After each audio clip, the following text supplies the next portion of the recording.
السلام علیکم ورحمۃ اللہ وبرکاتہ۔ ہندو مسلم کے اس نفرت کی آگ میں ایک اور معصوم کو اپنی جان گنوانی پڑ گئی۔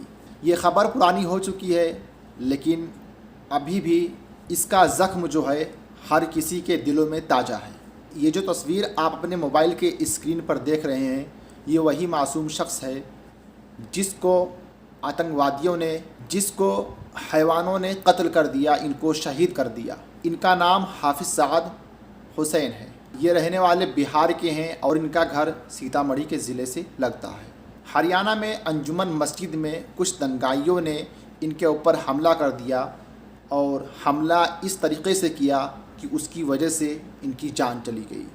1 اگست کو گڑگاؤں کے سیکٹر 57 میں ایک مسجد کے شروعاتی پروگرام کے دوران ایک افسوسناک واقعہ پیش آیا ہے، جہاں ایک 19 سالہ نوجوان جس کا نام حافظ سعد تھا، ایک ہجوم کے یعنی آتنکوادیوں کے ہاتھوں مارا گیا۔ تقریباً 200 سے زیادہ لوگ تھے اس پبلک میں جن لوگوں نے اس حافظ صاحب کو قتل کیا، اور ان کے 2 اور ساتھی لوگ تھے، ان کو بھی موت کی گھاٹ اتار دیا۔ حالانکہ ان کو ہاسپٹل میں بھرتی کرایا گیا اور وہ ابھی زیر علاج ہیں، اور اللہ کا کرم ہوا تو انشاءاللہ وہ ٹھیک ہو جائیں گے۔ لیکن حافظ سعد سے ان حیوانوں نے اس طریقے سے بدلہ لیا، اس طریقے سے اپنا غصہ اتارا کہ حافظ سعد کی جان تک لے لی۔ یہ واقعہ آدھی رات کے قریب آیا جب 200 سے زیادہ لوگ اس مسجد کے اوپر چڑھائی کر دیے اور مسجد پہ حملہ کیے اور امام کو مارے۔ 2 لوگ اور سو رہے تھے مسجد کے بغل کے کمرے میں، ان کے اوپر بھی حملہ کیے، جس کی وجہ سے امام صاحب کی تو موت ہو گئی اور 2 لوگ تھے وہ شدید زخمی ہو گئے۔ اتنا ہی نہیں بلکہ ان دنگائیوں نے مسجد میں آگ تک لگا دی۔ سوچئے کہ ان لوگوں کے دلوں میں کس حد تک مسلمانوں کو لے کر نفرت پھیل گئی ہے، کس طریقے سے ان کے دلوں میں، ان کے ذہنوں میں مسلمانوں کے پرتی نفرت اور زہر کھولا جا رہا ہے کہ ان کو ذرا سا رحم تک نہیں آیا ایک امام کو قتل کرنے میں۔ ان لوگوں نے ذرا سی تاخیر نہیں کی۔ بہار کے سیتا مڑھی ضلع سے ماندھیا گاؤں کے رہنے والے تھے یہ امام صاحب۔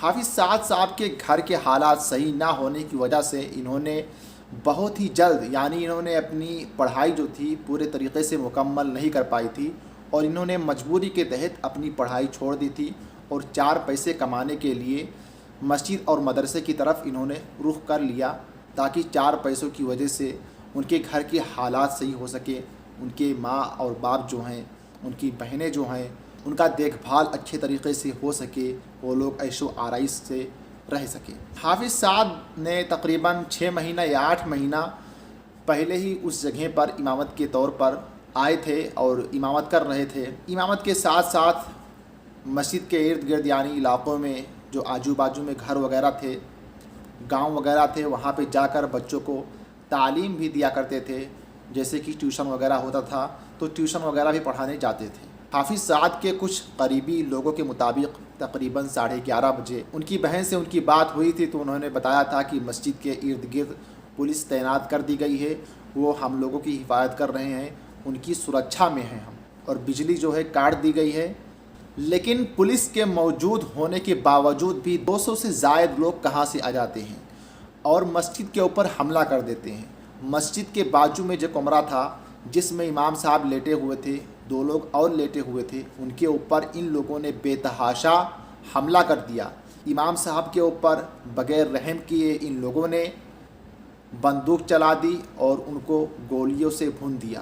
امام صاحب کی تو فوراً موت ہو جاتی ہے، ہاسپٹل لے کے جایا جاتا ہے تو ڈاکٹرز لوگ بتا دیتے ہیں کہ ان کی موت ہو چکی ہے۔ ان دنگائیوں نے اتنا ہی نہیں کیا بلکہ ان لوگوں کے اوپر حملہ کرنے کے بعد میں مسجد کے اوپر حملہ کیا، یعنی مسجد کو نذر آتش کر دیا، مسجد میں آگ لگا دیا۔ میں آپ سے ایک بات پوچھنا چاہتا ہوں کہ یہ لوگ کہاں سے آتے ہیں؟ کون لوگ ہیں یہ کہ ان کے دل میں، ان کے ذہن میں اتنا بھاری طریقے سے، اتنا بری طریقے سے زہر کون گھولتا ہے؟ کیا یہ لوگ انسان نہیں ہیں؟ کیا یہ لوگ انسان کے کیا یہ لوگ ایک عورت کے، ایک انسان کے پیٹ سے پیدا نہیں ہوئے ہیں؟ کیا یہ لوگ کسی جانور کے پیٹ سے پیدا ہوئے ہیں یا شیطان کی وجہ سے پیدا ہوئے ہیں کہ اتنی شیطانیت، اتنی